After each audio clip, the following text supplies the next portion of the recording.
Ladies and gentlemen, this is the 74th Miss Universe competition. This is now 2204 and don't forget to like and subscribe.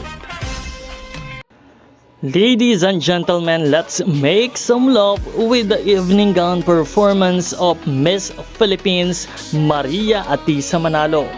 Mula sa kanyang lugay na curly na buhok sa kanyang swimsuit round, ipinakita ni Miss Philippines Maria Atisa Manalo ang bagong look sa kanyang evening gown.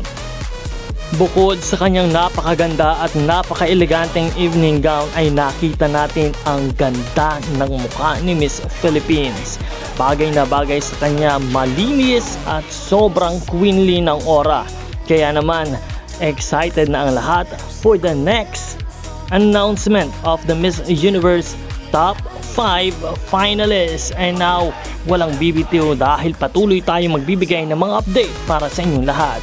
Maraming salamat sa panonood, and once again, this is the evening gown performance of Miss Philippines Maria Atisa Manalo.